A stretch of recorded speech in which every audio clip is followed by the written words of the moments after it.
order at 7:01. First on the agenda, we're going to have elections, temporary elections, until we get a quorum and can have permanent positions. So, anybody have a nomination? For the chair? For the Would you chair. want to do the chair first? Yeah. I'll nominate Mark for chair. Okay. So I think on a three-person board, we don't have to second or we No. just vote. Yeah. Okay. Do you want to vote, or do you want to do vice chair? Then I can vote for myself. So I'll vote with Kevin to serve as the chair pro tempore for this meeting. You're going to be for this. You're voting for Kevin to be pro tempore. Just No, for I'm voting this. for myself. You're I'm voting. voting We for only have yourself. 3 people, so I'm voting for myself. Okay. Yes. Okay. Stacy. Oh, I don't need to vote. Okay. Right. And Kevin, you voted because you nominated, correct? I voted to the temporary chair Yes. for Mark. Okay. So Mark then becomes the temporary chair. Okay. Congratulations.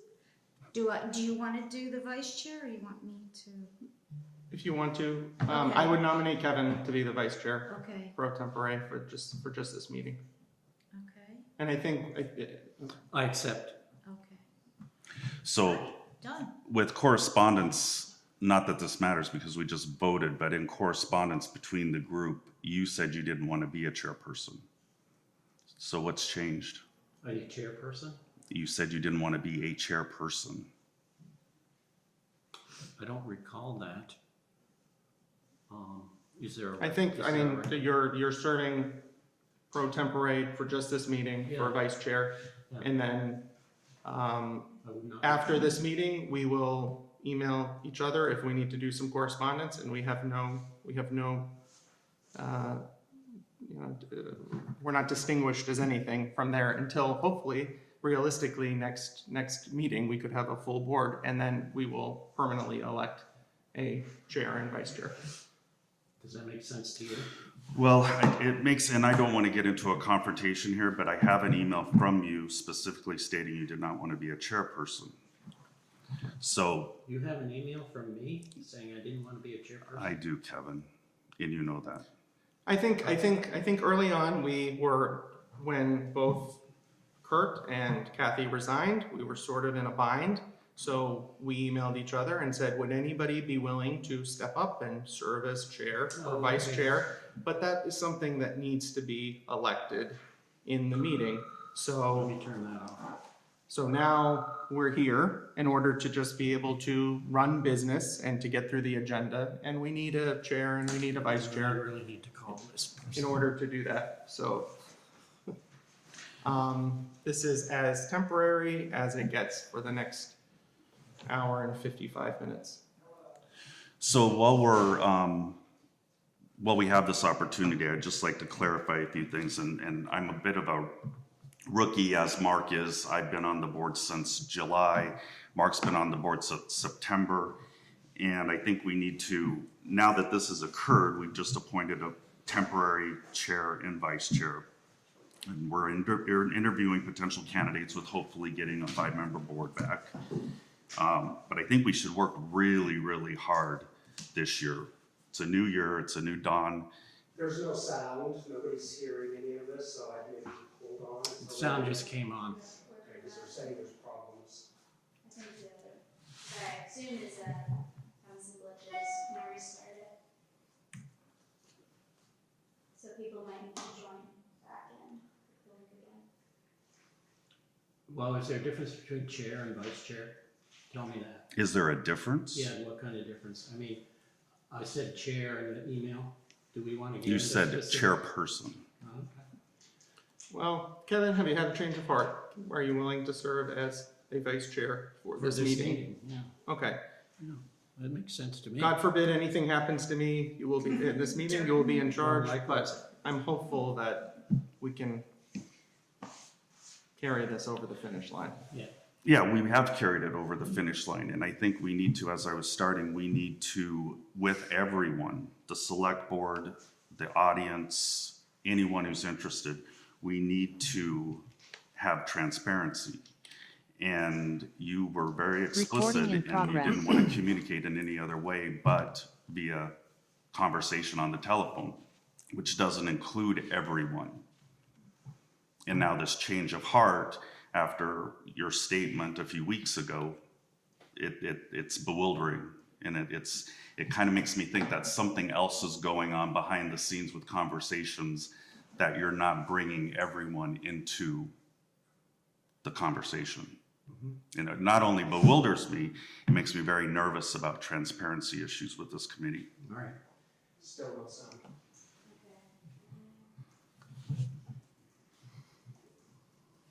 Okay, it's on. Alright, good.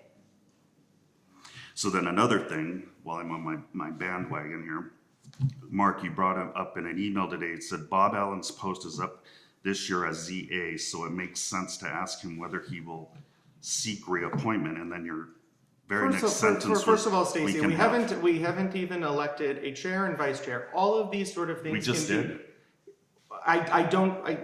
We never voted on, We had some sound. I think we would like to just revisit this, and then let's stick to the agenda. Changes to the agenda. You're referencing an email that I think has something to do with maybe reports under zoning administrator. So let's stick to the agenda that we set and that was posted, and we're happy to talk about it. And we have Bob Allen here to answer any questions. So I guess my follow-up was we can have some, your sentence was we can have some general discussions about scheduling, but nothing should be voted on until we have a full 5-person board. When we So talk, is that for everything? Just so we're clear, I just want to make sure we're all clear. So we're not voting on anything other than the chair and vice chair until we have a 5-person board. the interim chair and vice Well, chair. we will Yeah. not discuss We're splitting anything hairs. until we can get to changes to the agenda. If somebody would like to make a motion to discuss changing the meeting time based on the scheduling of prospective PC members, current PC members, our current zoning administrator, then we can do that. This was something that I brought up. We will go through the appropriate channels and make the changes to the agenda, should we so be inclined to do It that. sounds reasonable to me to follow the agenda. Yeah. No, I agree. I'm just clarifying some points because we're a little rudderless here until now, and we've had a lot of change over the past couple months. So I just want to be focused and clear on how we're going forward. Okay, I So think- those were my comments. So now Okay. I'm done with my comments for this section. We can move forward, I think. Okay. So we have pro tempore elected myself, Mark Corbin, as the chair, and Kevin Kaya as the vice chair. Okay. Number 2 to the agenda, changes to the agenda. Do we have any changes to the agenda that any member wants to make? Are exit interviews going to be discussed at some point, or should we wait on that issue? I did not, maybe that's something we could discuss in other business, but we wouldn't be able to conduct those now. Okay. Continuing the work on the bylaws, I thought we were putting that off. So, okay, I would move that for tonight until we get a full board that we strike the number 6, working on the bylaw modernization grant with Martha.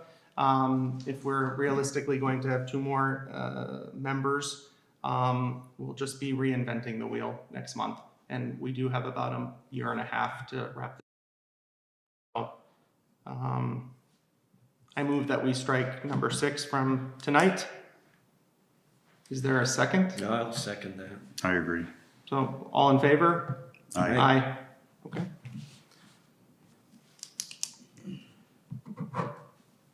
Are there any other changes to the agenda that someone would like to bring up?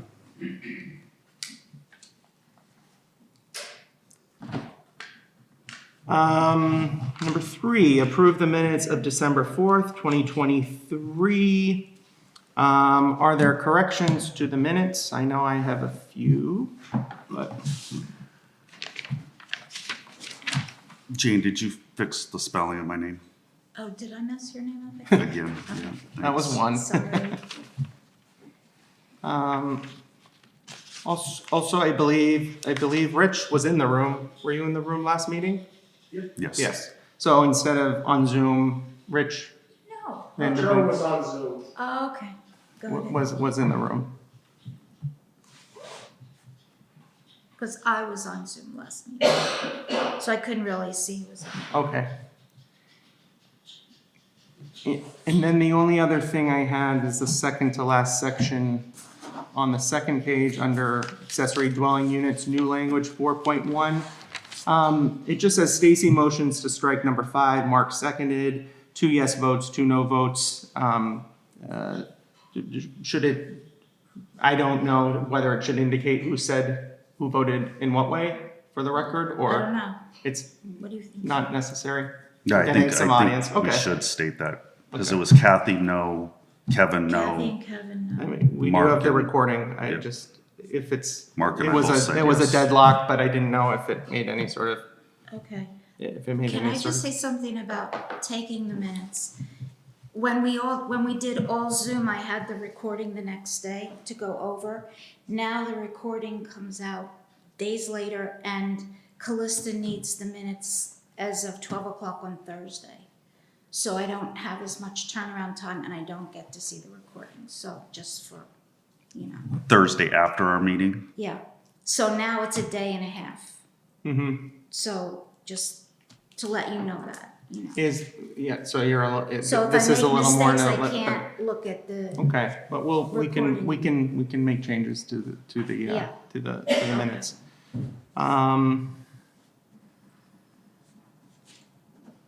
That's all I have. Any from That sounds Stacy easy. and Kevin? Yeah, I think covered it. So do we have a motion to approve the minutes as corrected? I'll make a motion to approve the minutes of the last meeting as corrected. I agree. Okay. Number 4, reports, mail and email. Does So the anyone have only anything? mail we received was another recap of the solar project at the fire station. I don't know why they sent out another mailing, because it seems like a repeat of the one they did before, but maybe you can answer to that. The energy It's- report, it's- okay. It's an effort to increase communication between all boards, all committees. But it's pretty much a mirror image of what was sent out to us in November that we discussed in December, correct?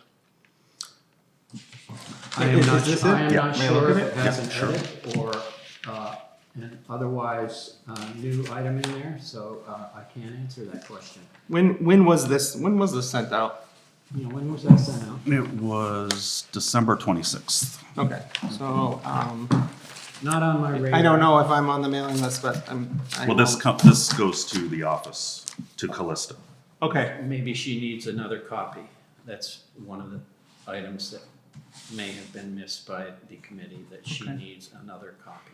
I'm not sure. so maybe that would be just, I think maybe if she would make a few copies for the board members, that would be great, and maybe she could send an email to all of us that we have this. I wasn't aware.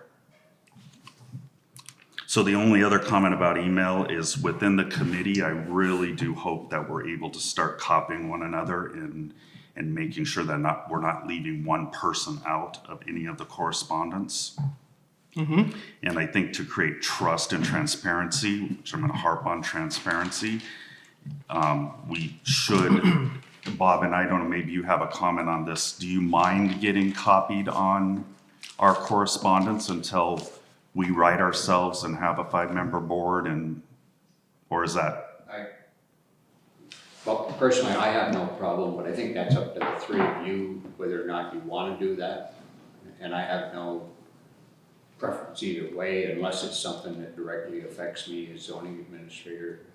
You guys do what you want. If you want to copy me. If you don't, no harm done. First of all, thank everybody for being here. And if you know of any open meeting laws that require that this be the general procedure and not affect open meeting laws, please speak up. Because I feel in order for transparency, every citizen has to see these emails. And if anyone were to ask, they would get a copy of any of the emails. I think I can just speak to whenever we have sent emails we've sent them to everyone at various times. Not everybody responds, but everybody is receiving them and reading them or processing them in their own ways. And I think that that's as good of a job as we can do until we're actually here at the meeting. And in terms of transparency, this is the essence of transparency. So I think that that's what we're trying to do. So Mark, I don't want to call you out. I know Kevin is not crazy about email, but like the performance standards that Martha sent you, I was not copied on that email. So where before I was copied on the emails from Martha to Kathy to the whole group, and since Kathy's resignation, I was not copied on that email. Okay, maybe So that's that's an an oversight. example. And I just want to make sure, just because everyone's here and I want clarity and I want transparency, we all need to keep everyone in the loop. There's nothing wrong with that. Transparency is a great buzzword, but I think in looking at the performance, so you don't have any of these. You forwarded it to me. I forwarded it to because Martha sent it to me for whatever reason. I don't know why, but I did as opposed to giving it to you at the meeting. I'm not we were being supposed to look at confrontational. it. I'm just using this as an example. No, Transparency is a buzzword. So Callista sends you things that are exclusively for your site initially. This is the first time I'm seeing it. I'm not sure when you got it, but It was on the piano tonight. wow. Melissa emailed me Okay. saying there was mail for the committee on the piano. okay, I got here, opened up the meeting, I opened it. okay. So I'm not sure where this is going, Mark. This is not constructive at all. I'm sorry you feel that way.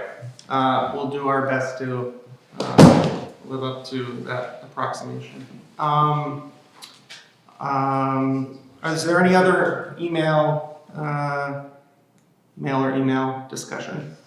The only thing that I have is a number of the folks in the room have sent us email in terms of your interest in joining the commission. So we'll get to the interview part pretty soon. Those. I'm sorry? I read those. Yes, they're very impressive and very encouraging. B, Regional Planning Commission. As you know, Kathy is the representative, Kathy Rondeau is representative to Mark, and she is vice chair of the executive council there, and I was just in touch with Jason Rasmussen, and she would like to continue. That's ultimately going to be up to the select board because they make that appointment, but she is involved in some large projects right now, and she would like to continue. And the only email that I have from her, she said, "Hi Mark, there was no Mark meeting in December. The only news is that the sale of the building went through. We no longer own the property in Ascutney, but we will continue to rent there. Also, there will probably be postings for additional office support forthcoming." And signed, Kathy.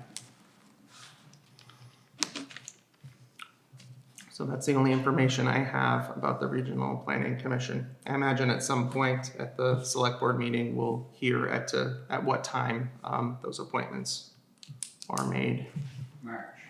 March. And Robert, is that generally, it's generally that somebody that's on the Planning Commission serves on it, or not necessarily? I think it was,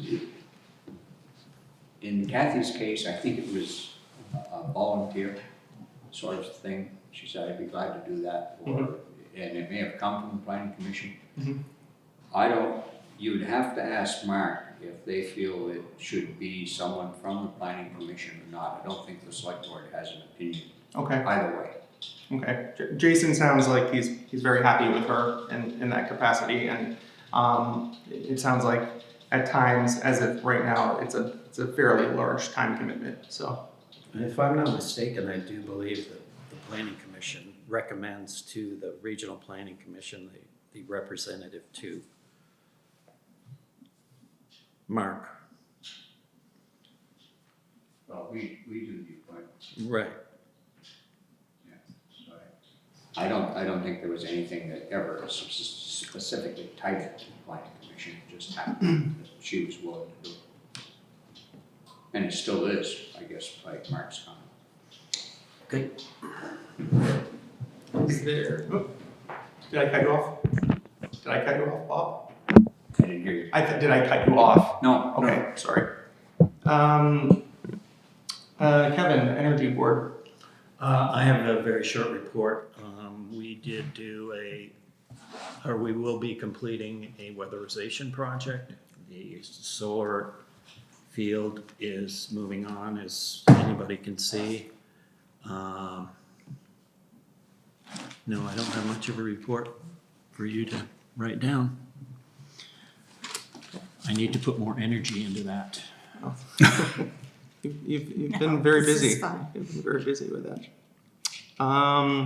Zoning Administrator, Robert. I don't really have much to report. It's become very quiet since the late summer, early fall.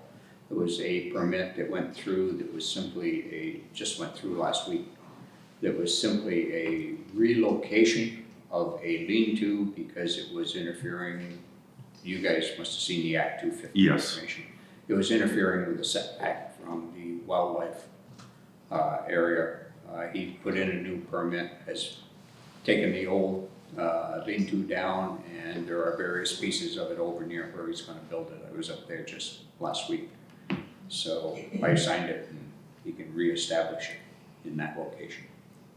But that's been pretty much it, other than the river corridor issues with the people down at the lower end of the village and one person up in South Reading.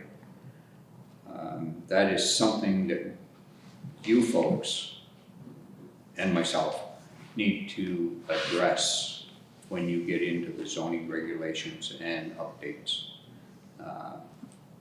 People in the river corridor where they have damage in their house, water comes in, fills the basement, breaks the furnace, water pump, whatever.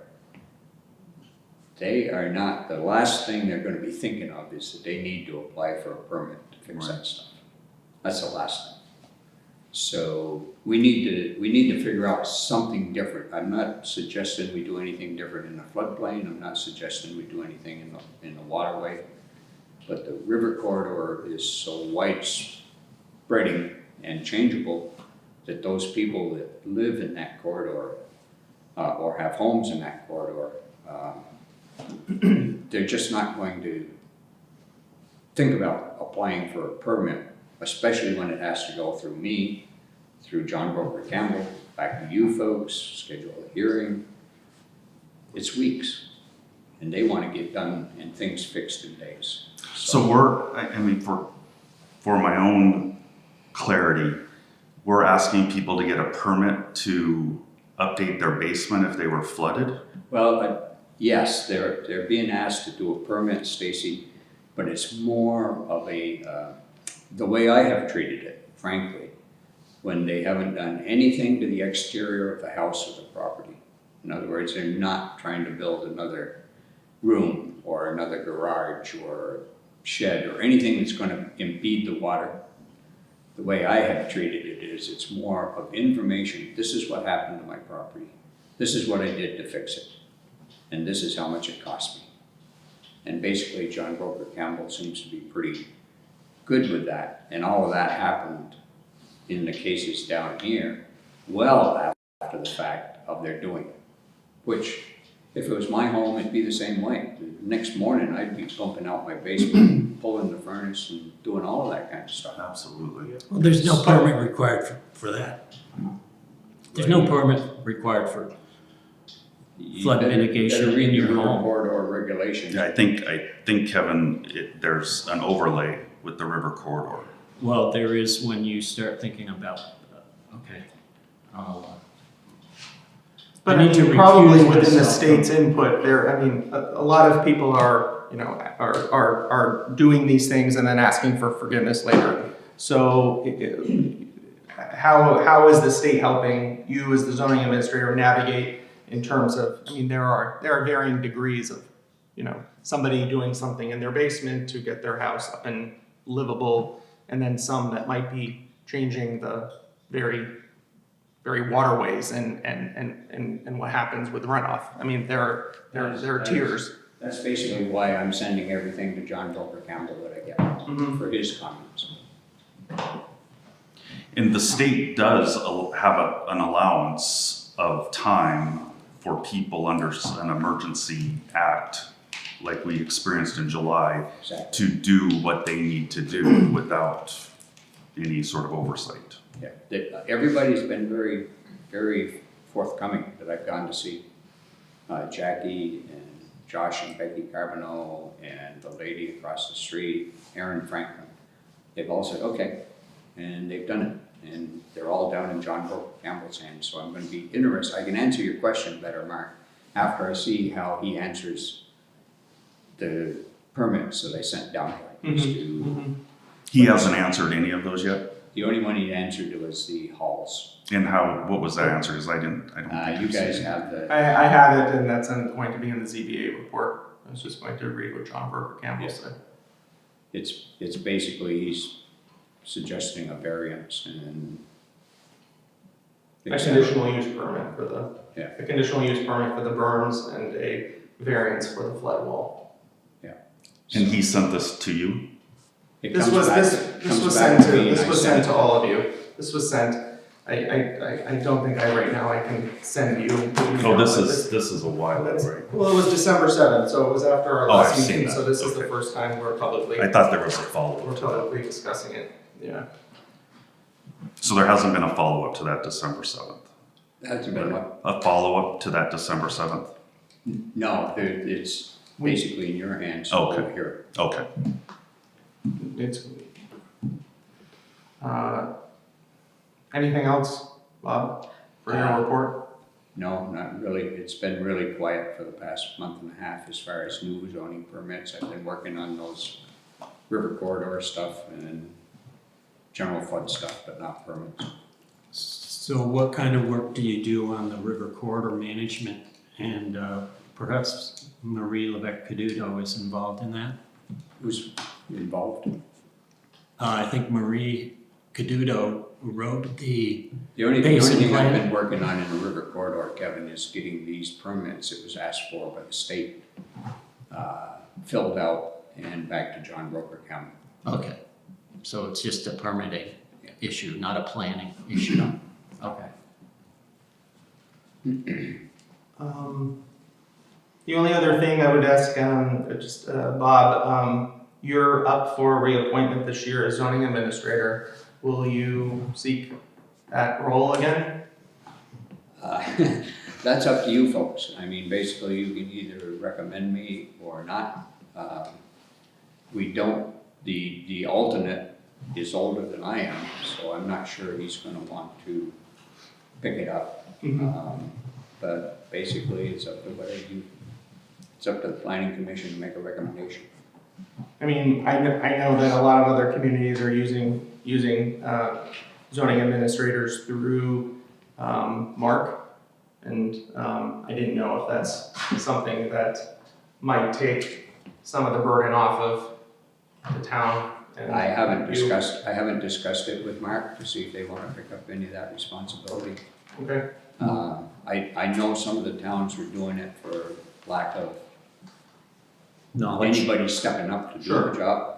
So they stepped in and they did some work in Weathersfield. They're doing some work in Windsor right now, I believe. I'm just They- wondering, they with all assist. this, yeah. They assist me a lot if I've got a question, but as far as doing it, I still do it. But with all the new complexities and state regulations, it's not so No. different and overwhelming than it used to be. It's not in writing, no. Okay.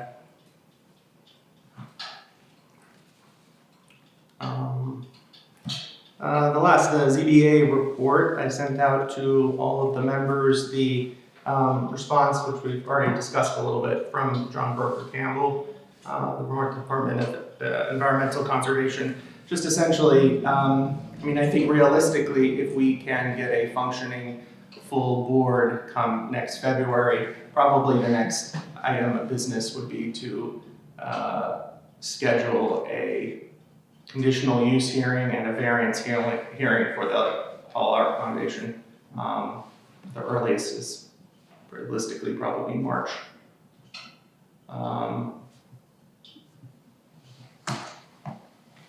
No, because per our zoning, the berms, I mean, we've already read this, it's what John's interpretation is. We need to look at what our zoning says, and make an appropriate decision. What does our zoning say about berms? Berms are not allowed. The interpretation in terms of the berms right now is that this is regrading of existing material. I thought that there seemed to be a lot of other material that came from maybe upstream, downstream, somewhere else. It's difficult to.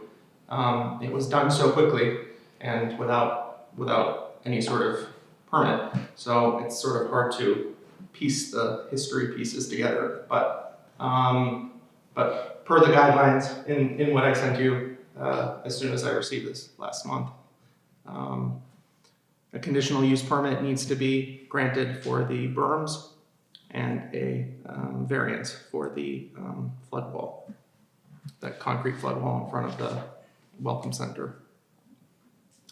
A question, did Army Corps of Engineers personnel come out here? And I what, understand they did, not with me, Kevin, but I understand that they were here. Scott Jensen was here, John Campbell was here, Mark was here.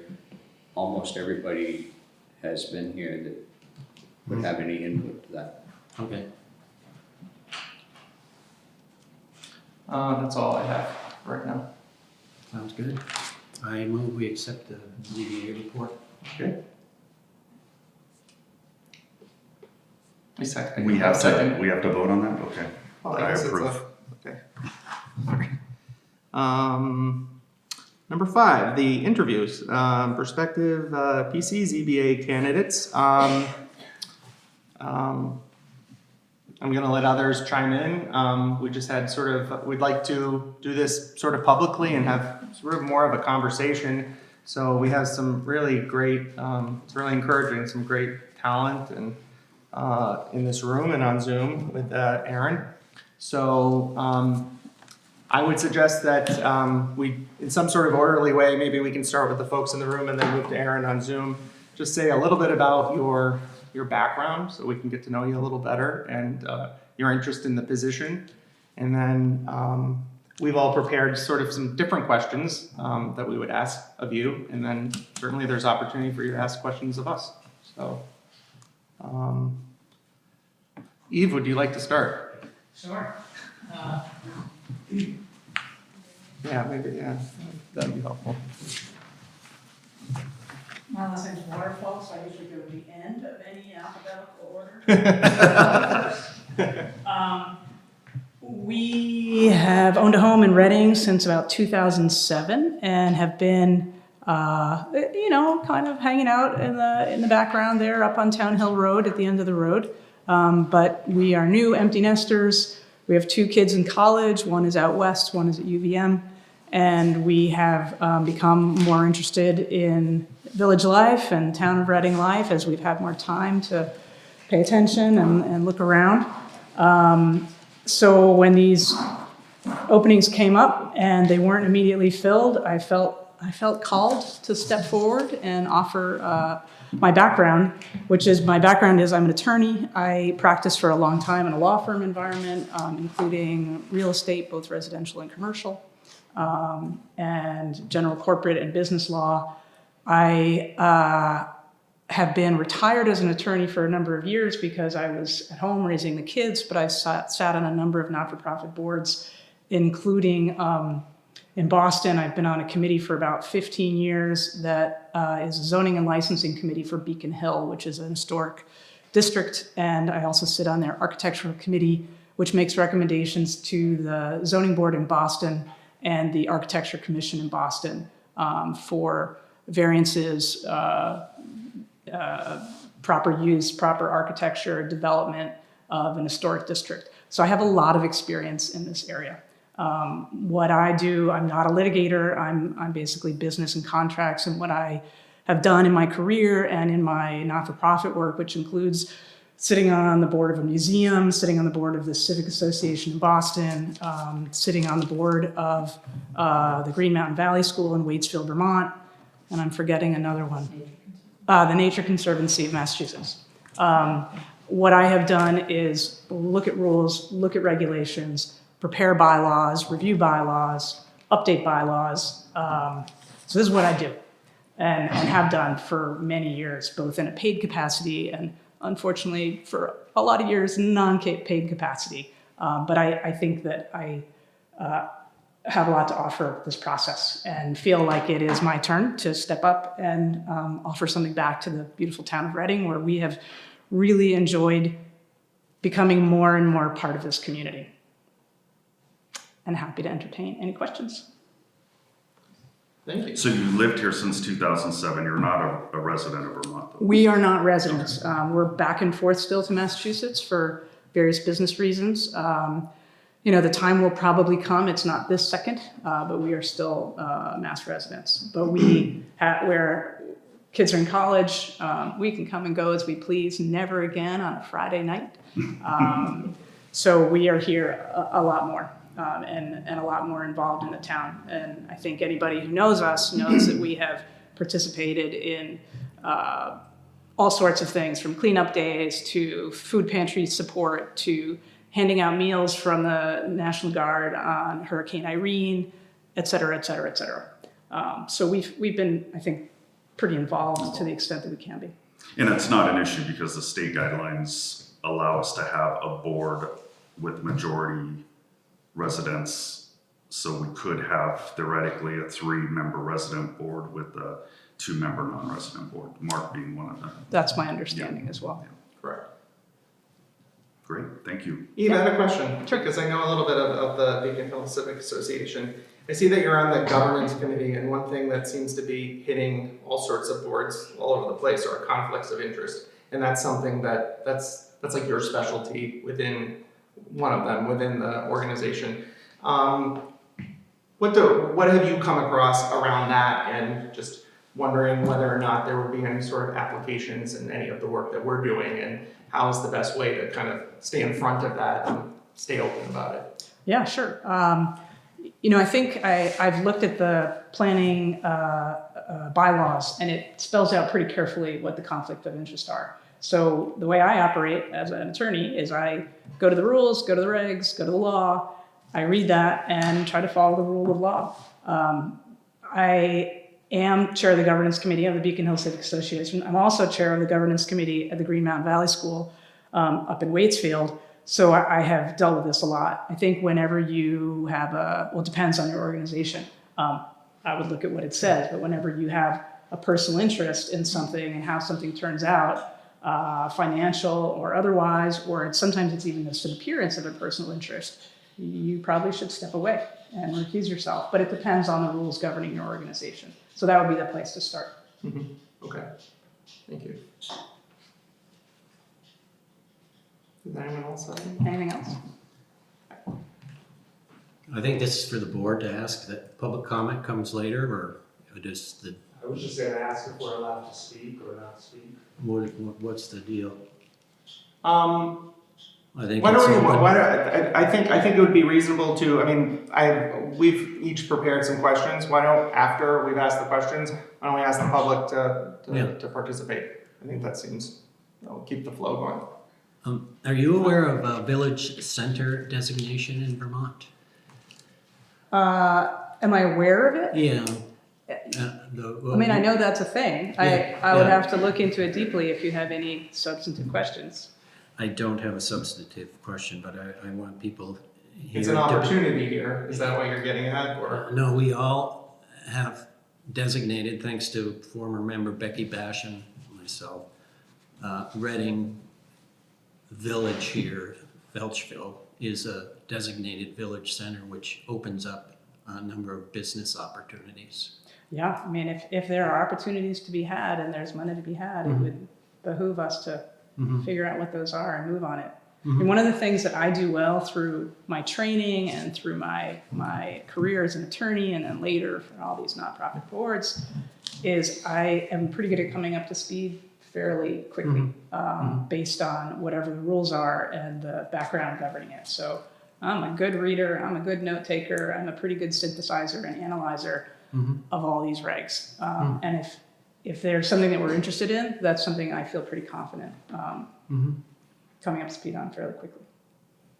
Thank you. So, Just one question I had, so that we know how to do the flow, whether we'll just ask all the questions of Eve. There's some questions that I want to ask to everybody, just a very kind of overarching. I was just wondering, is there anything else in what Eve has said that there's some specific questions in terms of her application or what she spoke to?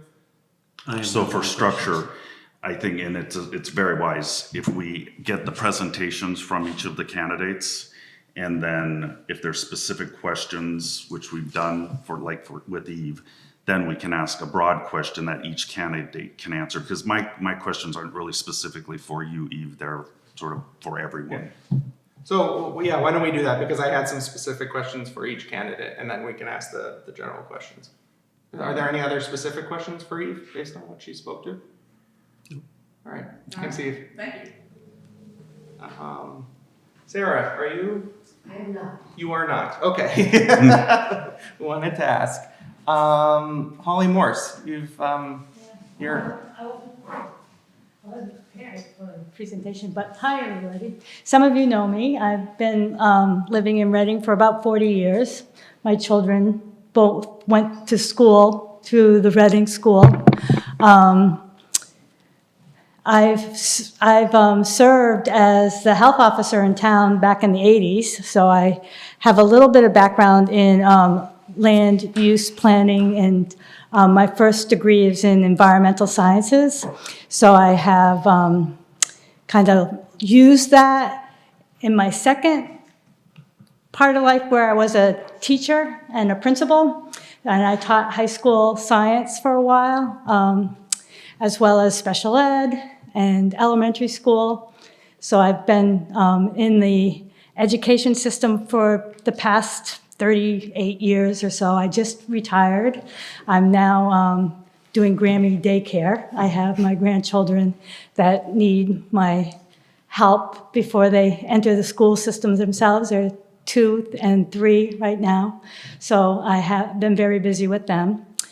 But I have a strong interest. I have a large property up on Tattle Street, about 80 acres.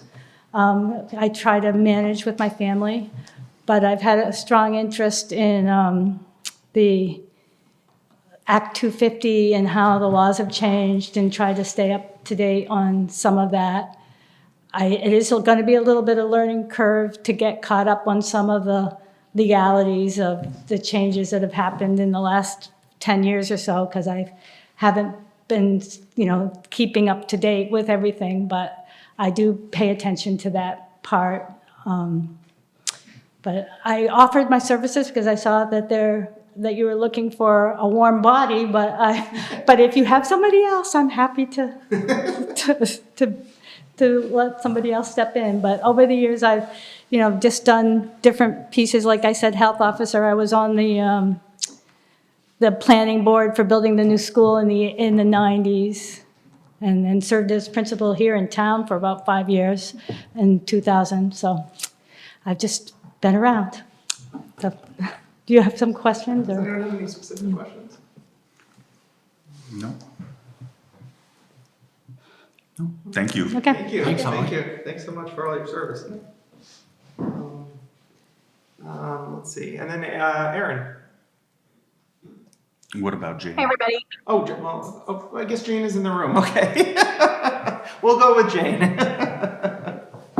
My bad. Hi, my name is Jane Karch, as you probably all know.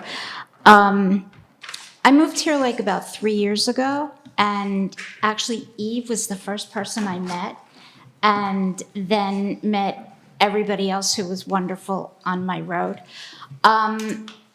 So I'm not new to Vermont. My husband and I had owned a ski house in Plymouth for like 25 years. I'm from New York, where my background is I was a teacher and a college professor. And then when I retired, I opened 2 businesses, 2 hot yoga studios. So my background is in business and education. We moved here, we decided we wanted to get out of New York and move to Vermont because we always loved it. We found Reading, which I always knew about, but never really saw, and we just really lucked out finding the most beautiful house. So as soon as we moved here, my whole desire was to give back to the community. I did that in New York. I served on a community board and a environmental conservation board because we lived on a lake. So I've been involved in environmental conservation for a long time. Part of why we moved to New York was so that we could be in a really democratic place where our voice really made a difference. So when the job of the secretary came up, I decided to take it. I was very happy to have it. I didn't care that I got paid, even though I do. And so I've been for the past 2 years, to every planning commission meeting. I have a good understanding how the planning commission runs and what's expected of the members of it. And I try to go to all the select board meetings just because I'm really interested in what's going on in the town. A few of our neighbors have gotten together and have been thinking about we've been thinking about Felchville. What can happen with Felchville? My husband and I attended a seminar in Stratford it was entitled "The Future is Rural," and it was about revitalizing towns like Felchville that are kind of fallen by the wayside and need like an input of business and economic growth. So I'm very interested in that. And that's basically it. It's my desire to help out, to be part of the community. Does anyone have any specific questions for Jane?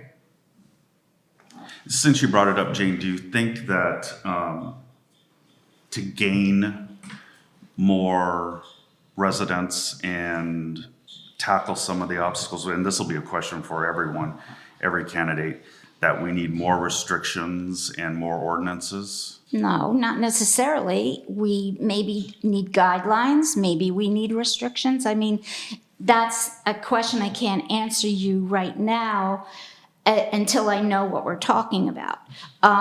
My focus is that all residents be treated fairly, that things don't encumber, don't hurt someone else, and that we just help each other out.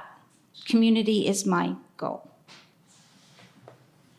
The only other question I had is when you write, you want to contribute to the PC in a constructive way by listening and being able to balance private rights and interests with the public good. Can you give me an example of just what that might look like, where you do need to thread that balance between private interests and... So the ideas of the STRs. I know there's so much conversation on the board about STRs, short-term rentals. I am not opposed to short-term rentals at all. I just think that there needs to be some kind of guideline or balance there that, because, okay, I'll give you the reason why I feel this way. My sister, who has been in a ski club for like 50 years, rented someplace over at Okemo on the mountain. And there were 16 people in one condo. And there are hundreds and hundreds of condos over there. And nobody who owns the condo lives there. So they can't, like, you know. So that's like kind of like an extreme thing. But it made me understand that there just needs to be something to keep it fair for everybody. That there needs to be guidelines, you know. I understand the whole process of if you can't enforce something, you don't have it, you know, it's no sense to have it. So I'm just trying to keep an open mind about things and really listen to what everybody wants. So do you, forget STRs, do you believe that all ordinances, all guidelines that exist in Okemo, Killington, Weathersfield should apply to Reading? No, of course not. Any other questions for Jane? No, thank you. All right, thank you. Thank you. I have a question for you. When's the last time you've done a needs assessment of what Reading is looking at for, like, let's say the next 5 years or so? What, how to prioritize projects? All right. Kevin, I think you can speak to that. Yeah, to there the was town one plan. in 2003. I think there was one in 2017, if I'm not mistaken, and it was maybe a 50% return. When the internet came on, we got a better return. So things like rural life, wildlife, recreation. I mean, there's like 6 different types of recreation and recreation trails. That was a high priority. Yeah, I think Jane hit it on the nose when she said, love your neighbor and tell the truth, so. Does that drive some of the decisions that the board is working on as far as their priorities and their goals? That's how they came up with the management plans, the town plan, and hopefully the zoning ordinances.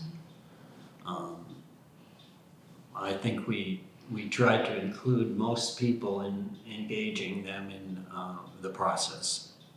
Thank you. And this was what date, Kevin? 2003? I could get those dates for you, but I think the last one was probably more than 7 or more years ago to be a survey. It was a townwide survey. Bob may recall those. I was trying to think while you were talking, Kevin. I don't recall exactly what it was. Yeah. And I don't remember seeing a survey, and I've been here my whole adult life, which is in excess of 35 years, so. But I think, There's a town No, there was a plan, survey in the last few years. 2020 re-adopt of 2015, town plan survey of 2019. Oh, it's 2019? Yeah, the Oh. survey was like, it felt like this. No. Yeah, they were talking about cafes and revitalization of the All town. you care about the most. Yes, yes, That's that's, 2 years off, Ann? No, more than 2. But less than 5, not that long ago. Oh, so, Tom. that's one of the questions I think we'll discuss of all candidates, just in terms of some of your visions and hopes for Reading, and, you know, I'm looking at the town plan and the survey results. Okay. Yes, Corrected. yes. Stand corrected. Were you directing me to Aaron? Aaron? I'm just saying, we still have another candidate. Yes, I know. All right. So Aaron, thanks for joining us on Zoom. Yes, thank you. Can you all hear me okay? Yes. Okay, great.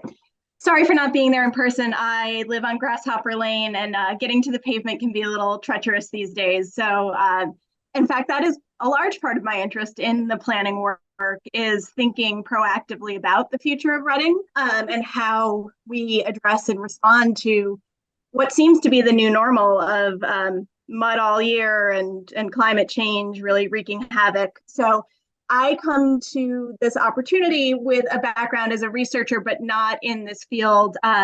I have about 2 decades of research and evaluation experience in public education. So I have worked very closely with state departments of education, school districts of all sizes, nonprofit organizations on program planning, program implementation, program evaluation, and impact analysis. So I would bring those analytical skills to this work.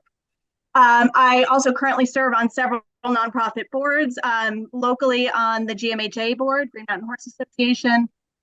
In Massachusetts, I'm part of the Mass Insight Education and Research Board, a scientific advisory board member for Horses and Humans Research Foundation. So those are just a few of my board experiences.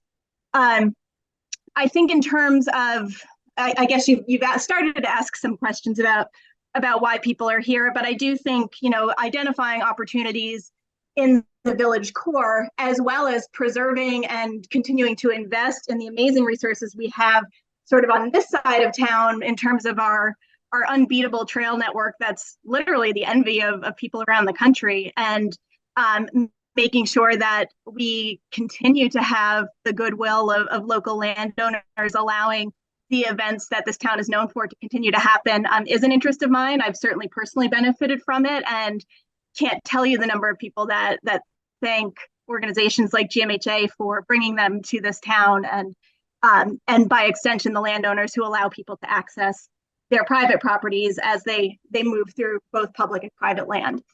So happy to answer any questions, but yeah, that's what brought me here tonight.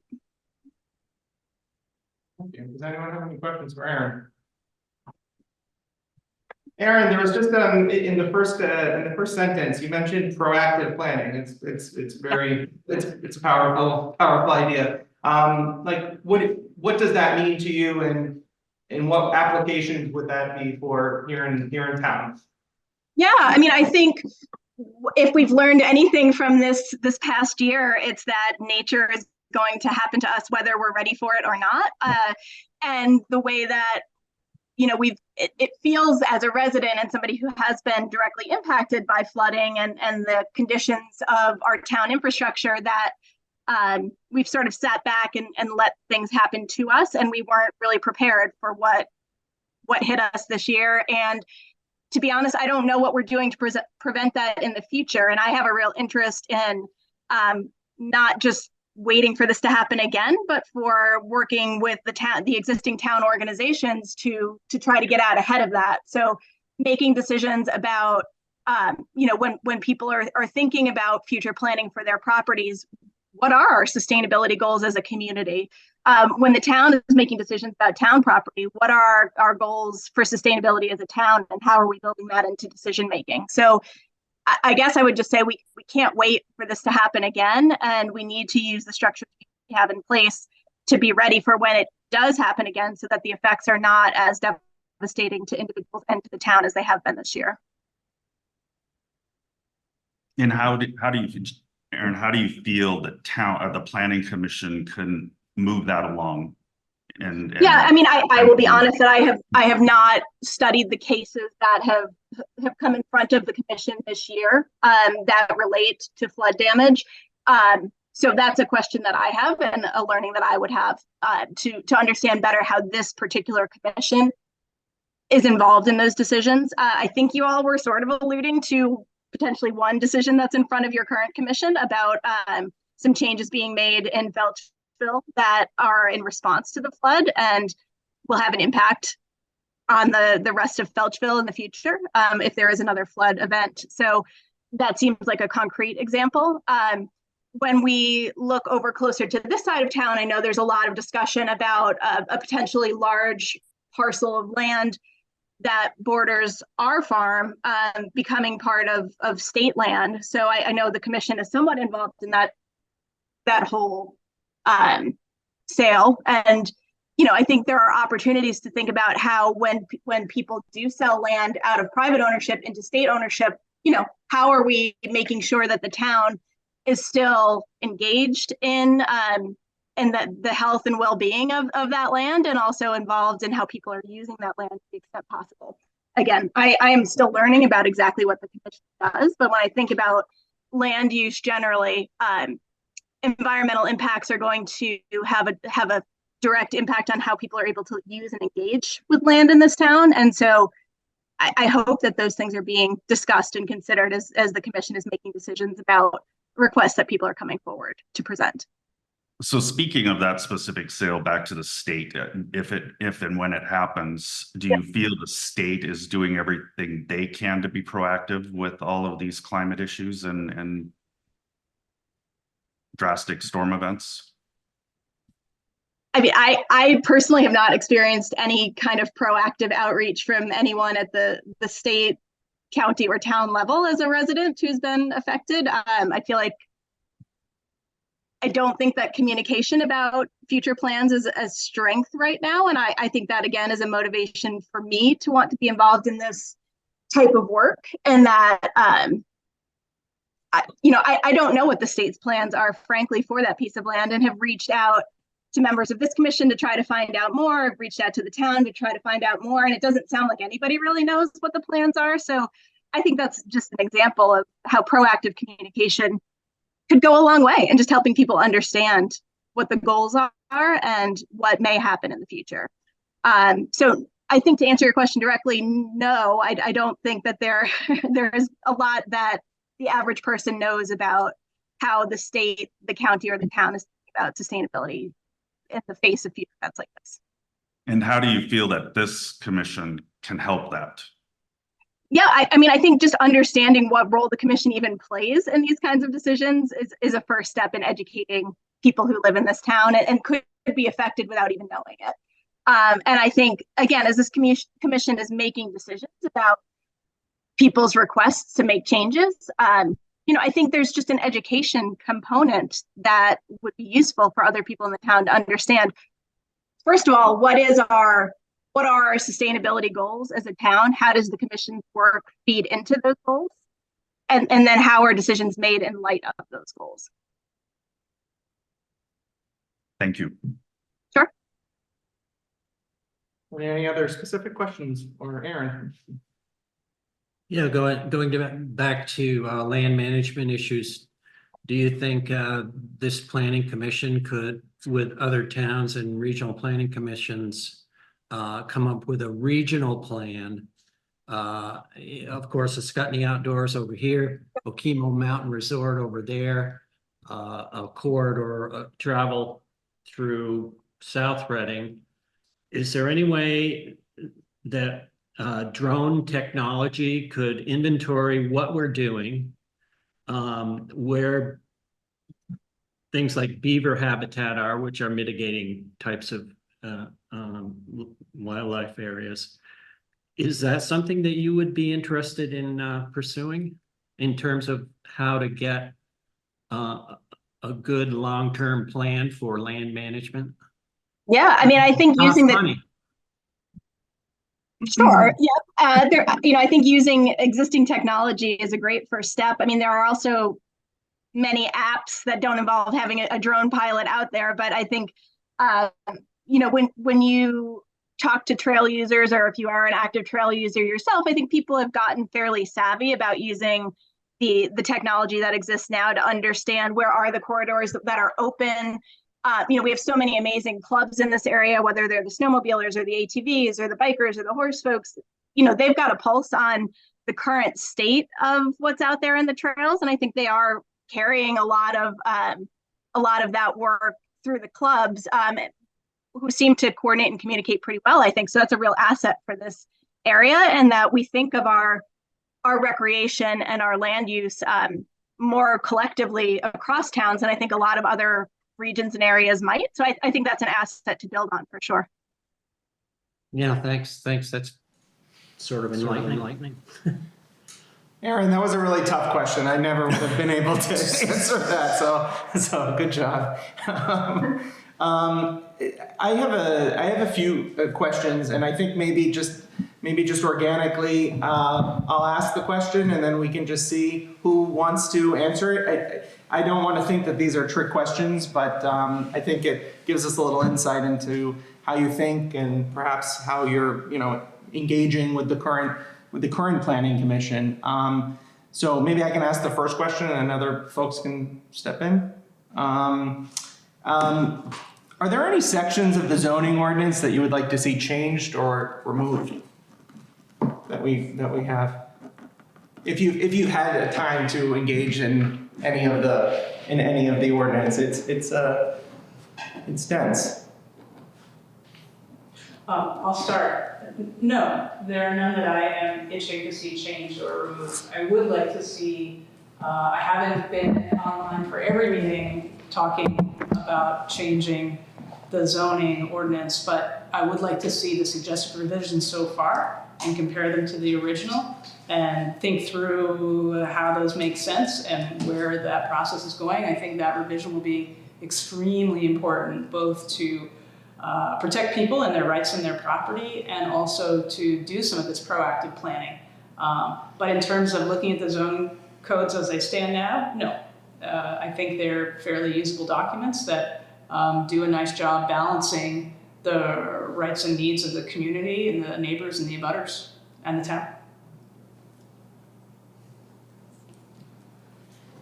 I know, as you get farther out, heading up towards Cavendish and heading up by the town lines, the sizes of the lots are about 10 acres. And if one of the goals of the town is to bring in a little bit more development or allow somebody to build on a 5-acre lot, we might need to look at the zoning in the future depending on what the goals of the towns are. So I think that's why I asked the question, when was the last time we did a needs assessment? Because everything needs to connect back to what our goals are and what we're trying to see develop in town. I really like what Aaron said about the corridors and connecting maybe to the bike trail coming in from Ascutney and connecting to the horse trail over in South Woodstock. We haven't really put ourselves on the map as part of a link to some of those trails. So if that's one of the goals in town, to gain some identity for Reading, then we do have to look at everything, including the zoning, to see. At the last meeting, the two of you were discussing like HOA, homeowner association type of. Or just small lots. Smaller lots. Smaller lots for more affordable housing. We were really tackling, to be clear, we were really tackling affordable housing, the conversation of affordable housing, which is, Right. you know, a catastrophe. When I went to town, I have an 80-acre lot on Tower Street, and my zoning was, if I wanted to break it off, about 5 acres. And then it changed to 10 along the road and then 25 up on my back lot. And I just remember it happening very quickly without any heads up that it was coming. So I just think that maybe we're at a place now with some of the issues that the state is having on affordable housing to relook at some of the zoning. Here, here. Yeah. And I think this is a great opportunity. You know, communication is key. And one of my questions to all of you is, how do we bridge, you know, there's division in our community, whether we want to admit it or not. And I've been going to these meetings religiously for 2 years now, and there's been a lot of blame placed on certain people, certain individuals, certain committees, the select board, and I feel it's unjust because we're not coming up with a clear plan on how to communicate and bridge these entities together. So that's one of my questions to all of you is how would you suggest we do that? Well, we have to be careful. We have a town plan, and I think Right. it's a quite good town plan. So the question was, do I have anything I want to see changed? Me personally, do I want to advance my own agenda? No, and I don't think anyone should advance their own agenda. It should be representing the interests of the town, which should be informed by things like the survey and the town plan. So that's, I think, something that a little town like Reading really needs to be careful of, is that everyone who's in any kind of position of influence needs to be working for the good of the town, not the good of themselves. Or, you know, we have 100 and something acres, 105, 106 acres. It's not about my concerns about what's going to happen on my corner of the hill. It's about the entire town. And there are some pretty good wildlife corridors. You're right about when changes come along that affect individual landowners or the town generally, making sure that those are publicized and embraced, not sort of. I was just using that as an example. It's a great Yeah, example. but communication is key, and basically my point is, we need goals and clear, proactive planning, and knowing what direction we want to go, and everything kind of has to be looked at to fit those goals. I think on the communications front, we have a lot of work to do in terms of just making information accessible. When I was thinking about coming to this meeting, just trying to find any information on the website about, to the question asked previously, what is the current code? What are the current regulations? It's not easy to find on the website, and there are a lot of PDF documents that are uploaded with no description of what they are or how to use them. So I think that other towns, when I look around, whether it's through Facebook or Front Porch Forum or town websites, are communicating much more frequently and much more clearly about happenings in the town. And so it feels like there are some very easy steps that could be taken. Again, to use the word proactive, to not have people have to come and ask for basic information, but to have that information readily available on a regular basis, a predictable schedule, and to help people understand what all the committees do and how they do work together or should work together. From my perspective, I think we've been doing a much better job on that level over the past several years. Well, from my perspective, it hasn't been good because I use the website a lot to get information when I do the minutes. And things are very difficult to find. Things are not updated. And she's right, there are no explanations. And I think one of the things that the Planning Commission asked the Select Board was to pay to upgrade the website. And maybe that's what has to be done. From my recollection, go ahead, please. I'm sorry to interrupt you. I don't want to take up your time. I just want to say that there is some work going on behind the scenes on the website, and there is some money appropriated through APRA to do some upgrades to it. But a completely new revision is probably not part of that, although maybe it can be made simpler and easier to use. I don't know the answer to that because I'm not a technical guru. So when I had my businesses, I did all the marketing. So I created the websites for them, and it's not difficult. And I would even volunteer to help Callista if she needs the help to keep it managed and keep it upgraded and make sure all the information is, up to date and everything. So. I believe in the report, I don't need to defend Callista, but I think Callista gives a report on the updates as she's been making them, and I think it's improved. I don't have any reason. Do you have specifics? You're not on the Planning Commission yet on the website. I'm what? You're not on the Planning Commission yet on the website. Your name. Your name. Oh, well. There's But I am with VLCT, so there is a connect somewhere. Does anyone else have any other questions? Or I have just sort of like the really large picture question. I would ask, what are the top 1, 2, 3 issues you choose that the ZBA PC might direct its energy towards? I'm thinking the economic development in the town, Felchville itself. And I know the water situation is as it is, and it's being worked on with the DuBose and King with their surveys and everything. You're speaking of the fresh water and the sewage. Yeah, and the sewage, which that really has to get upgraded or dealt with in some way before most things can happen. But I do know there's every time I speak to a new person, like yesterday I spoke to a new person, and everybody's like has these imaginings of what they could see the town look like, you know, that there could be a little coffee shop here and, you know, a little store here and me, you know, whatever it is. Everybody has like this vision of how they want it to be.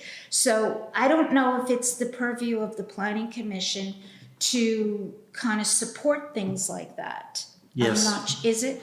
Yes. Okay, so that would be my number one thing. It is, and a follow-up question would be, in order to attract those businesses, those people who want to invest in our community, do you believe that more ordinances and restrictions need to be put in place? No, I don't necessarily, unless, I don't know what the water situation is gonna turn out to be. There may have to be restrictions if, depending on what happens in the town. So it's all has to do with what's gonna happen. That do you need to put restrictions, or do you need to have guidelines, or can you just let it go? Well, I think the most important thing is cost. For a small community like this, the cost of those projects, those municipal projects, is huge. Because when I went to that seminar, I spoke to Becca Balin's assistant, and she said there is a lot of money available. I know Erin was saying on her resume that you've written a lot of grants. So, you know, things like that is, so I think it's there. It just, all this has to be activated in some way. Yeah, I mean, if I could just jump in there, I think exactly what is the goal for Reading? Who do we want to be as a community? And that's a huge question with a huge answer.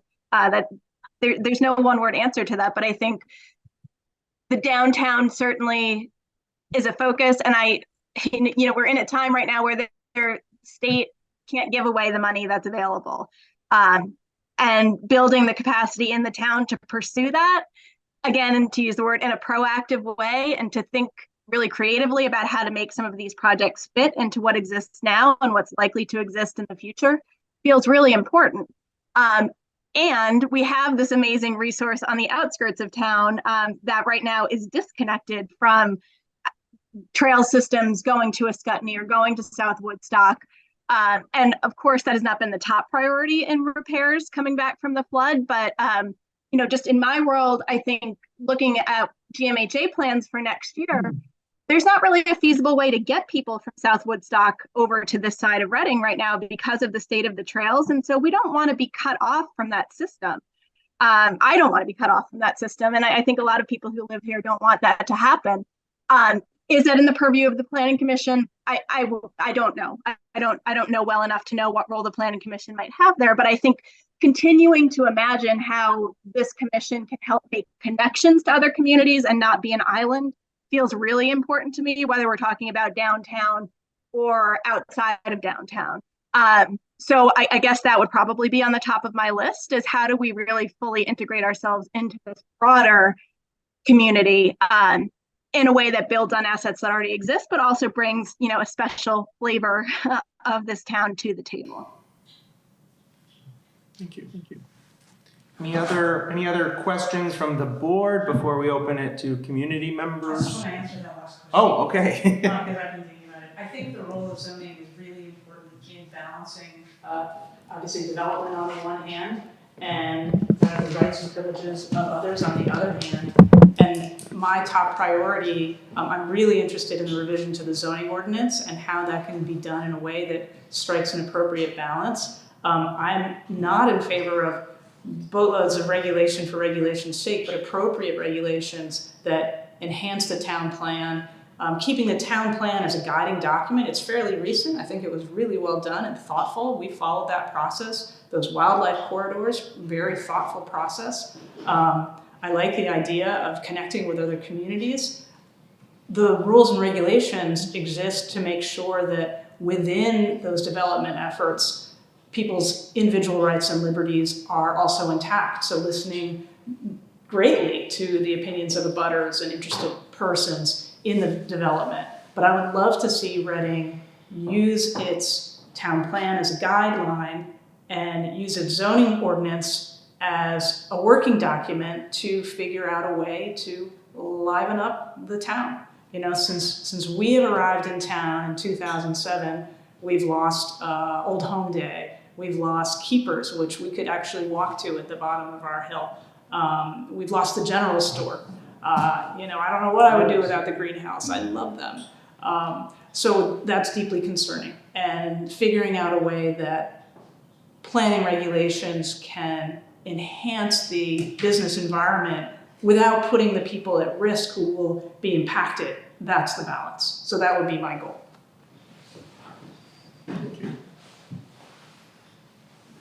And I think a comment to that is for decades, we've been operating off of these ordinances and the guidelines. We haven't really had but one real issue. And that got blown out of the water.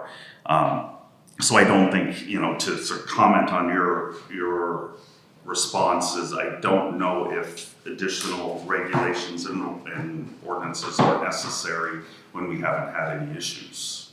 And it's in the friction that has been occurring over the past several years is scaring people away.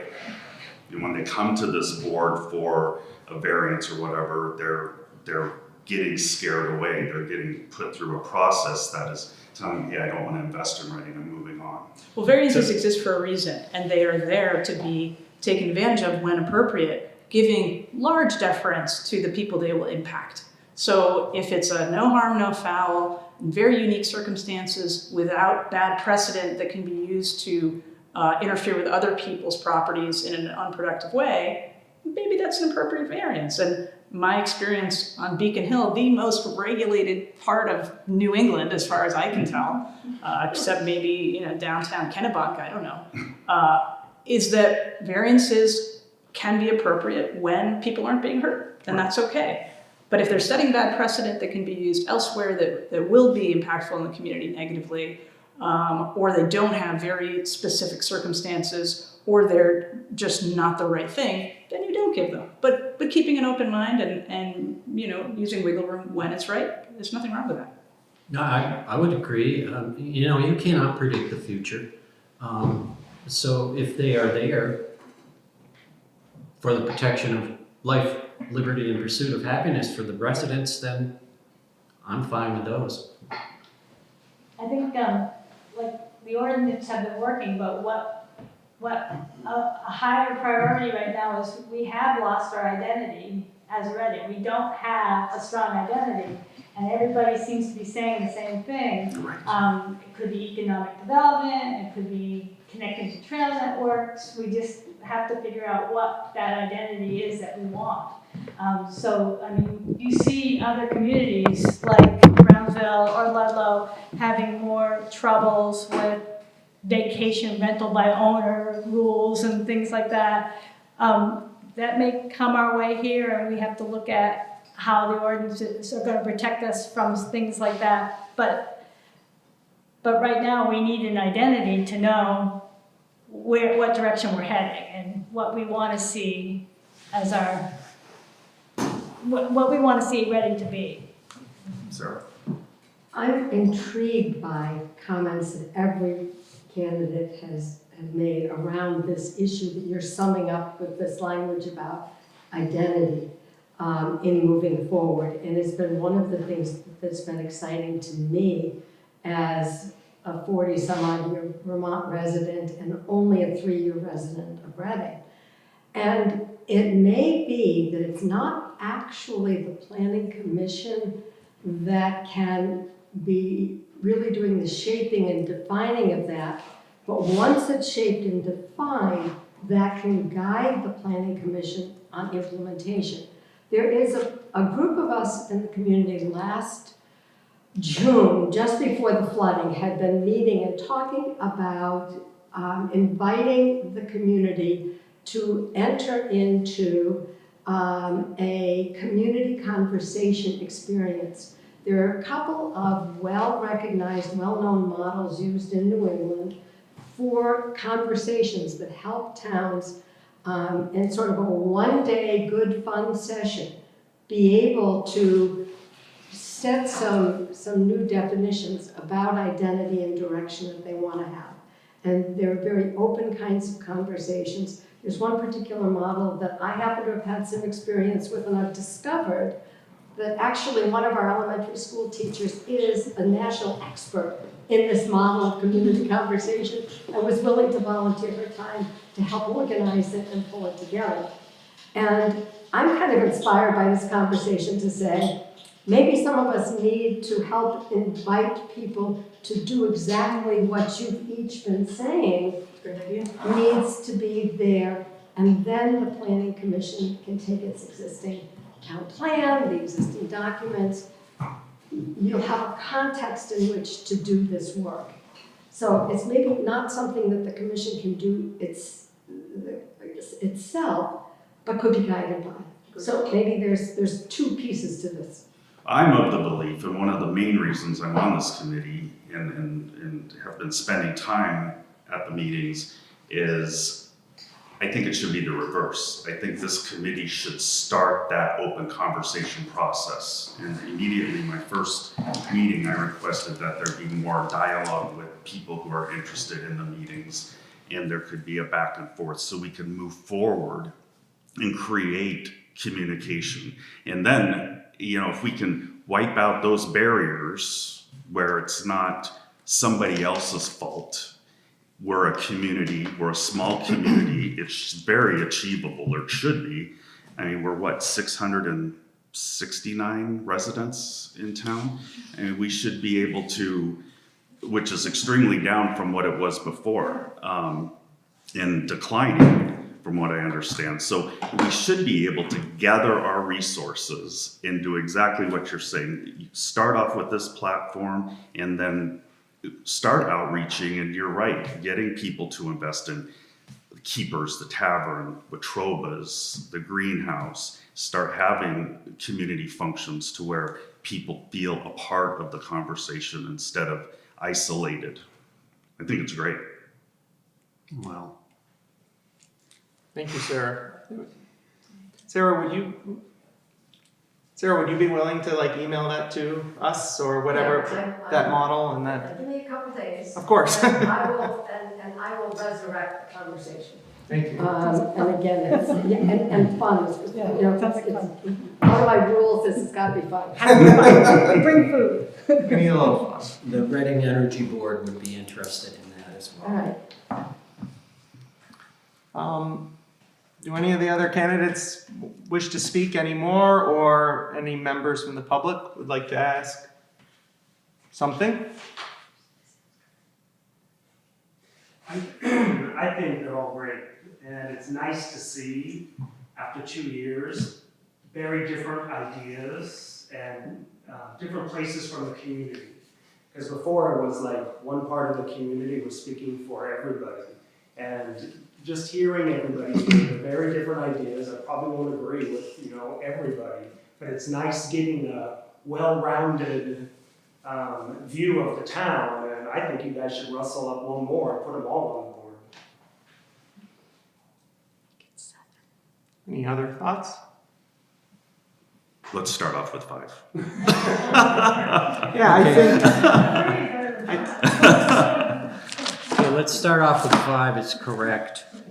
And could you go through the process again with what we're doing here in terms of the candidates we have to select? So, I mean, we have a couple options. I think ideally we would like to, first of all, I would just say all of the candidates, were just, it really was impressive, and all of you are bringing various different time and talent and treasure to what we're trying to do. And I think really we have a lot of important work that we need to get started, and we need to step up our game. So with that said, I think we would like to make a nomination to the select board next week.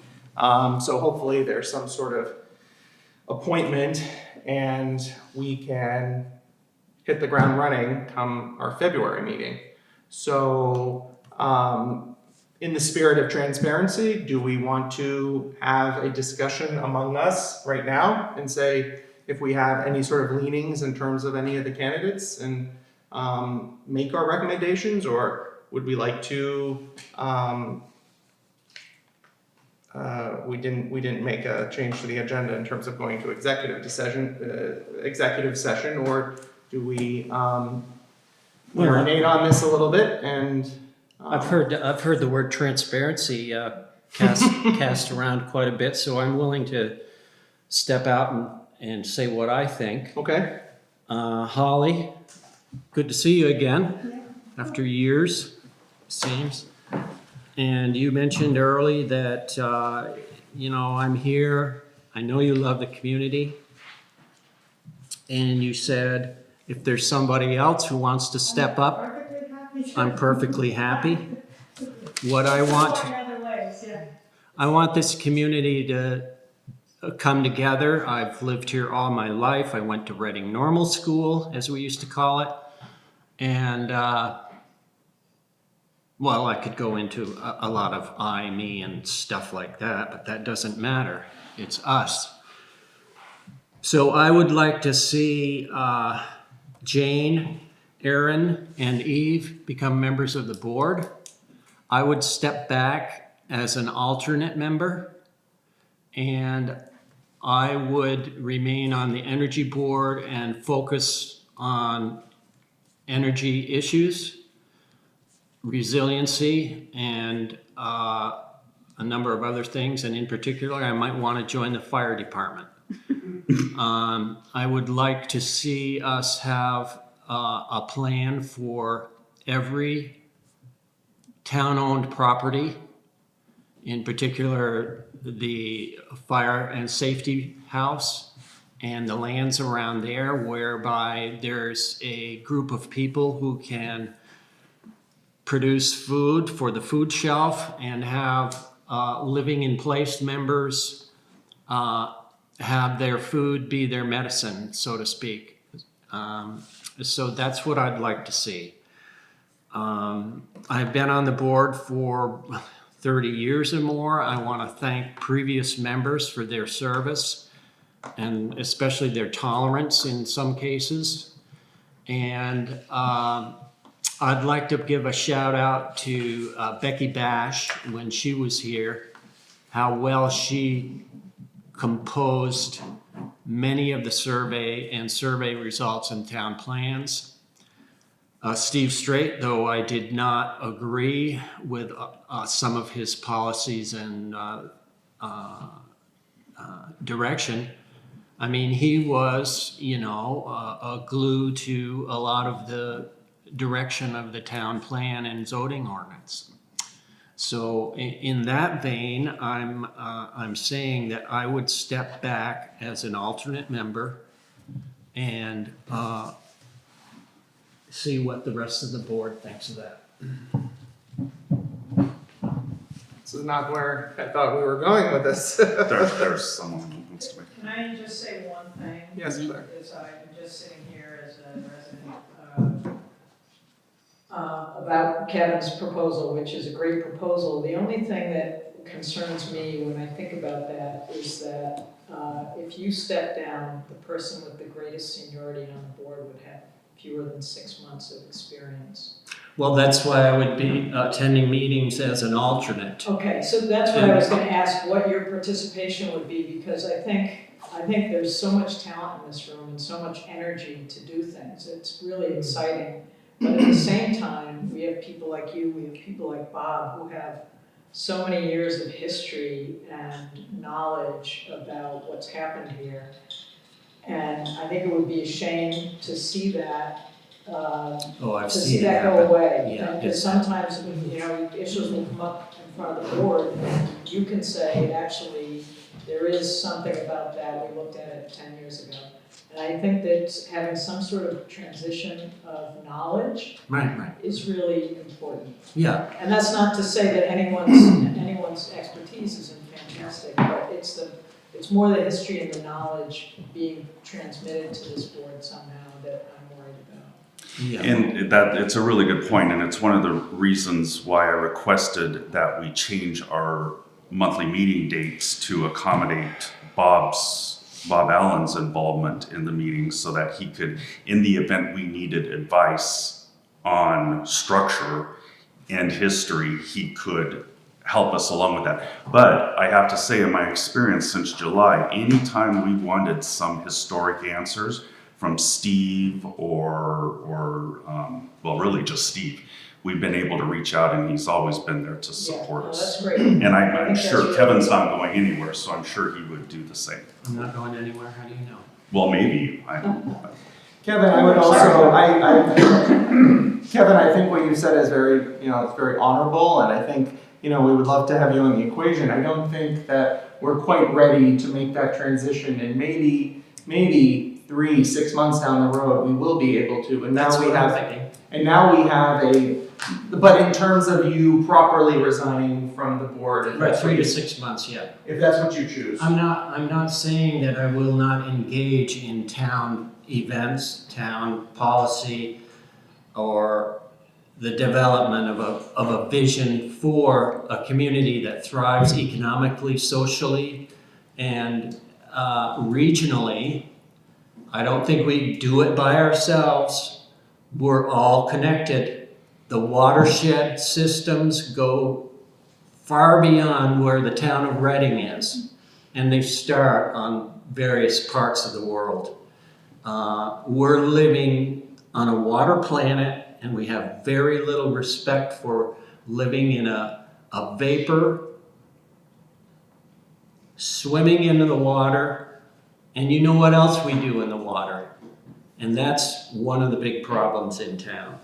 So I could get going. I probably should be at some event like Sarah mentions to say what I think rather than espouse my philosophies. Anywho, Mark, love you guys. Yes. just a point of order, when we were talking about a 7-member board, Mm-hmm. I did a lot of research on the zoning laws Mm-hmm. within Vermont, and I don't remember which one, but it's either the Planning Commission or the ZBA, and I think it's the Planning Commission cannot have an official alternate. Oh, you don't want me on the No, involved in that, that's Bob? not- I mean, you said that before. It's the ZBA in terms of when there are Yeah. hearings and when there are No, I have no reviews. problem with shutting my mouth when it No, comes to no. ZBA shit. I'm not saying that, I'm just saying that a person can come to the meeting, they can help you out. Anybody can come to that meeting and help you out. Mhm. But as far as making an official appointment, there's one or the other that is not allowed. That's all. I'd have to go back and find my notes. but- Yeah, well, if I'm not an alternate, I'll just be a chair warmer then. Well, I've got no problem with what you want to do, Kevin. I'm just saying, don't bring it to the select board if we can't do it anyway. Right, okay, got it. So Holly, are you a candidate? Are you officially a candidate? I think Kevin said it very nicely. I said, I originally came here because I saw that you needed help. But if there were other candidates that were willing to do it, I'm perfectly happy to help in other ways. I'd love to plan a forum and where I help in other ways, so I don't need to be on the There's a board lot of ways to to do it. So I'm wondering if maybe, Kevin, this is something that we can perhaps continue the conversation, but I would ask for you to stay on the board, and I'm happy to go first, but I think we ought to make recommendations for the two open members that will be in 2025, that will expire for 2025, that term. So it's going to be, a little over a year. Well, I don't want to lose this generated feeling of, growth in the town by, I would be able, Mark, to come and give my 2 cents forever what it's worth. And these very intelligent people could hit the ground running.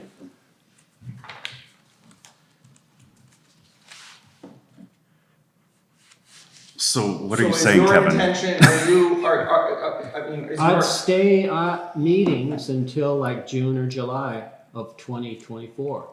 So But you I will would not have a resign? vote. so you will not resign, and so let's, it's good that we now all publicly know your intentions. So why don't we, this is something that we should, we can plan ahead. I think we need to nominate the 2 openings that we currently have, knowing that the people that are in this room, if perhaps you were not nominated tonight, that there is going to be another opportunity down the turnpike to join the members.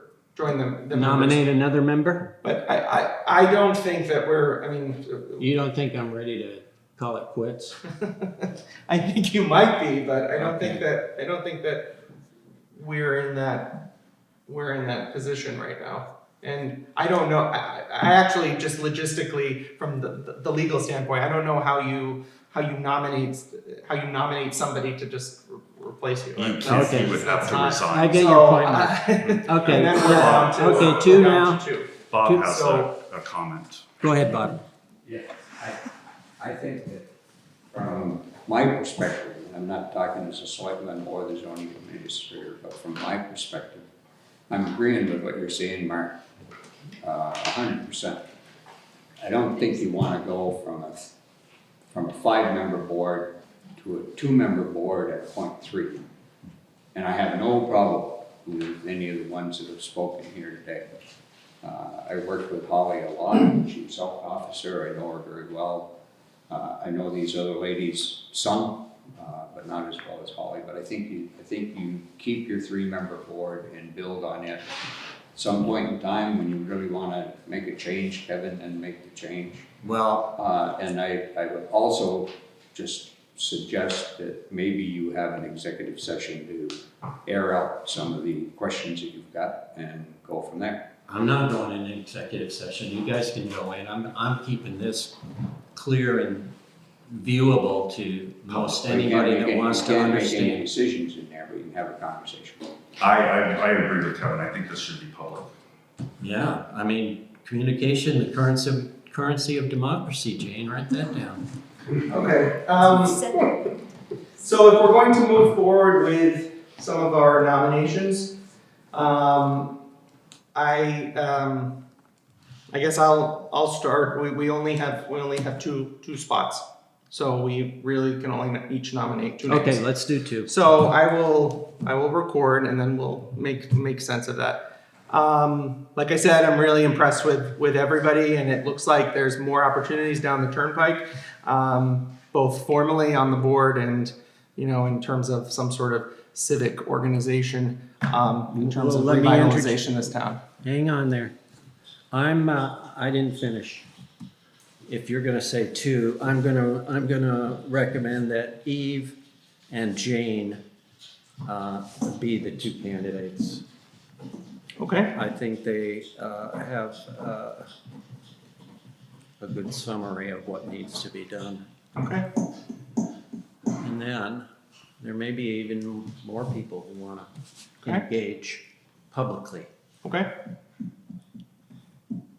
Stacy, are you ready to make your decision, or do you want me to? Go ahead, Mark.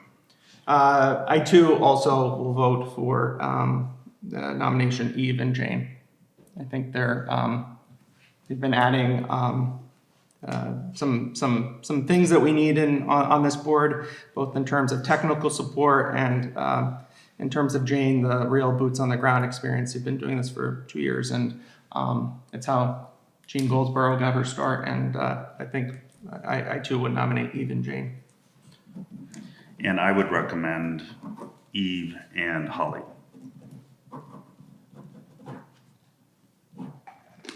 Well.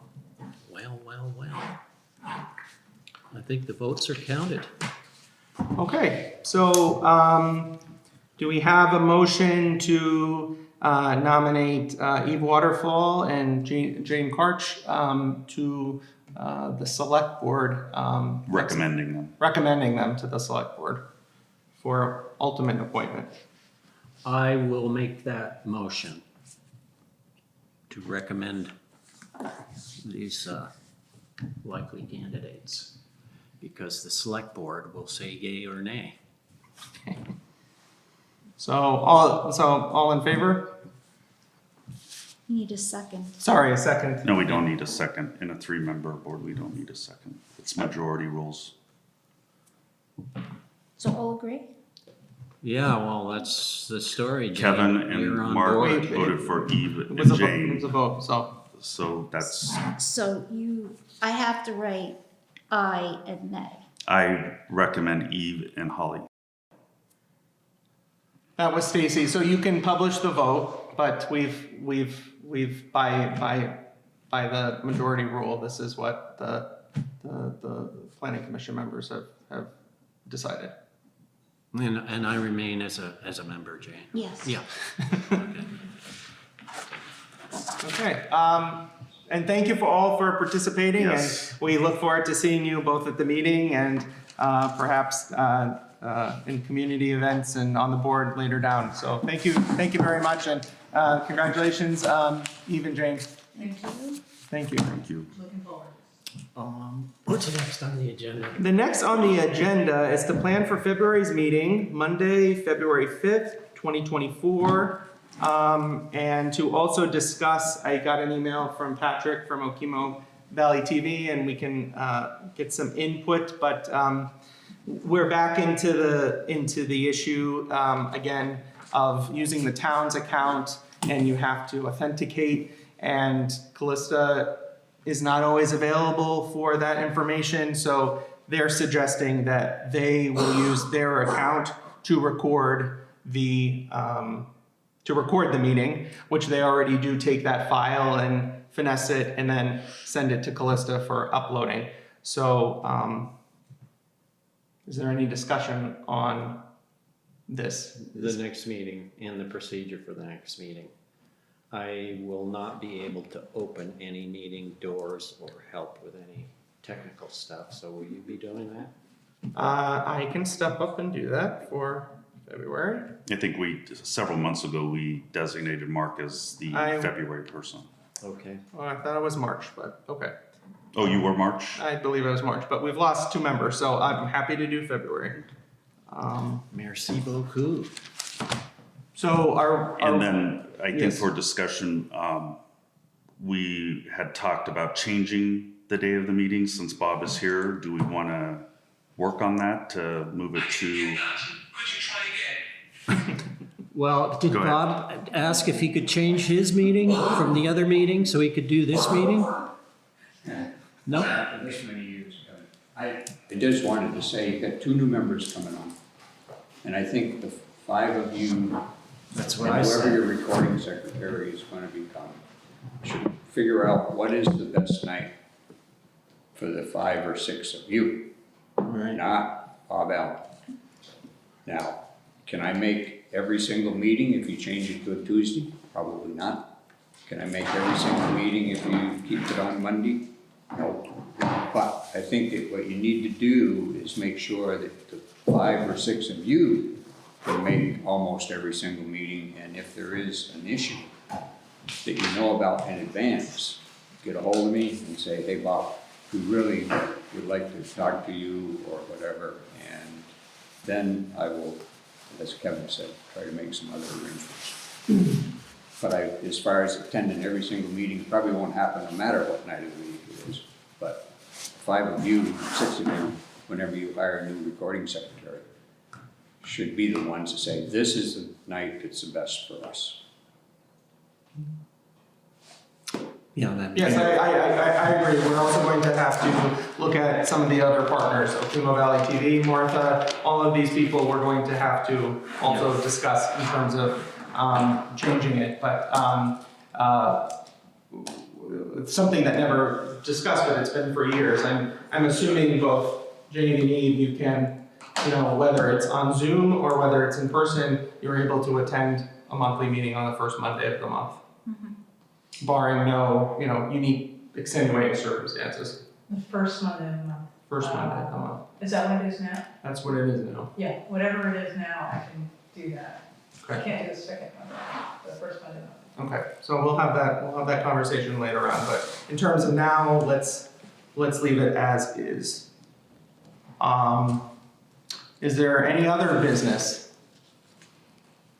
Not for me. You brought up something earlier, but do you not want to discuss public comment, or shall we wait for the full board to discuss that? Well, I thought I sort of briefed that earlier, but yeah, we can hone in on it. I do believe we should approve public comment on topic throughout our meeting to create some sort of interaction, more communication, and then it's up to the chair to moderate that and make sure that it doesn't get out of hand. And yeah, I think with the new board, we discussed that, you know, there are opportunities for public comment as long as it's to the point, on the point, constructive topic, and there is the opportunity always for public comment at the end for perhaps more development. Interaction. yes, sir. An agenda sequence that I have seen with some other public municipal level meetings has been to have public comment first, which then allows people to identify if there is an issue on the agenda that they would wish to add comment to, which then allows the committee or board to determine if they will then entertain conversation from that person at the time that that agenda item comes up. So rather than putting it at the end of the meeting, having it at the beginning can be a protocol that still allows you to keep full management of the meeting, but signals if there is a community interest in a particular topic. You could and put there's it on the no- website too. You could put your comments on the website. Please come this way on, you know, this topic, please. And, getting information out in more than one place. So Yeah. the website is great if people know that it's there. And I think the Front Porch Forum has been working really well to say, hey, we have a new website now, go here and look, and you'll find the agenda posted, and, you know, so getting it out in more than one place. Exactly. And I think having it in both ends, I proposed this in July and August, to have it initially have a public comment section and then at the end, and then if we do the per topic throughout the meeting, then I think it gives ample opportunity for everyone interested to interact. But that's all. Okay. Is there any other public comment? Here, you can have this. May I have a motion to adjourn the meeting? I'll make a motion to adjourn. Okay, all in favor? Aye. Thank you.